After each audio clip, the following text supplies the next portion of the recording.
Are you struggling with speaking anxieties? Hi, I'm Joel Sweeney.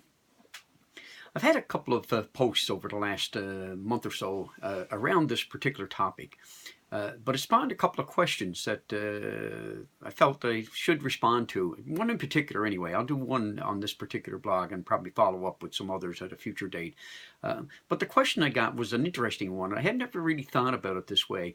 The question was, what are the various types of speaking anxiety? And I never really thought about it as various types of speaking anxiety. I just kind of, I guess, rightly or wrongly, lumped it into one bucket called speaking anxiety. And at the end of it all, we still had to deal with it.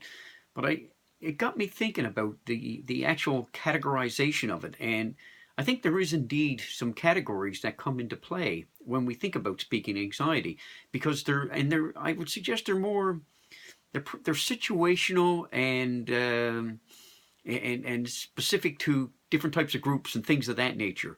So I don't know if the anxiety is necessarily different, but the level of anxiety certainly can be in certain situations. So one in particular that came to mind, and I'll just give an example of a few, and keep in mind at the end of it all, we have to deal with them all fundamentally in a similar way. In terms of how we handle and manage our own personal anxieties when it comes to public speaking. So one of the first ones, and the one that I hear and see and have experienced even myself the most frequently, is when we have to speak to a group of our peers. We feel like we're been thrust into the spotlight and we're under the magnifying glass in those kinds of situations. We just feel like we really want to perform. We don't want to let our guard down. We don't want to be perceived as being inadequate or any of those other things that go along with it. So I think that situation, whenever we're called upon to speak to a group of our peers, can be somewhat daunting and intimidating for a lot of folks. So that's one situation. Another situation might be you're speaking to a large group of people. Some people are okay speaking to small numbers. They do it quite frequently and are comfortable at that level. And then all of a sudden they're called upon to speak to a much larger audience. So if you're comfortable speaking to a group of 20 or 30, and then all of a sudden you've been asked to speak to a group of 200 or 300 or 400 or more, then that situation can be quite intimidating as well, and can spawn a higher level of anxiety than probably what normal speaking would for you. So you do need to keep, I think, in mind, the scenarios that are like that. So you got your group of your peers, you got to speak to a larger audience. Maybe you got to speak to a different audience. And I've run across this quite frequently over the years as well. I'll give you a good example. There's multiple examples, but I think the one that certainly jumps to mind is teachers. I've seen a lot of teachers come through my program, come through Toastmasters, come through Dale Carnegie, trying to become better speakers and trying to manage their anxiety around speaking. And I always kind of found that interesting, because these individuals speak for a living, basically. They're speaking to an audience every single day of their working lives. It's a classroom. And it could be a classroom of 20 to 30 or more individuals. And yet they're very comfortable in that environment because it's an environment that they know.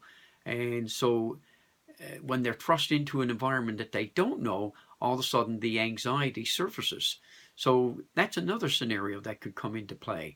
So I'll leave those three, I guess, there's many more, but I think it's just understanding, what the situation is, and recognizing that in those situations, our anxiety levels are exaggerated, I'll put it that way, because I think for most individuals, there is certainly a level of anxiety with all forms of public speaking, unless you've gotten very comfortable with it. And there's lots of individuals that do that. And of course, that's what Toastmasters and Dale Carnegie and coaching programs such as what I offer try to tackle and help individuals work through and find their own way of managing their anxiety. But I think you need to keep in mind what those situations are for you as an individual. What kind of speaking situations heighten that anxiety for you? But at the end of it all, you still need to figure out how to manage it. And that's where commitment comes into play, and dealing with the other things. Like, then go back and have a look at the blogs that I've posted already, the video blogs for December month, where I speak about, I think I have 2 or 3 different blogs in there that actually speak to ways of managing our anxiety. All of those tips and pointers that I've highlighted in those video blogs all apply to any form of anxiety, speaking anxiety that you may have, whatever the level is. And so the speaking anxiety can be quite intense at times. Sometimes it's because of the scenarios that I just mentioned. It could be other factors that come into play. But whatever it is, at the end of it all, you still need to figure out how you manage your own personal anxiety as it relates to public speaking. That's your tip for this week. Now go out and make your voice heard.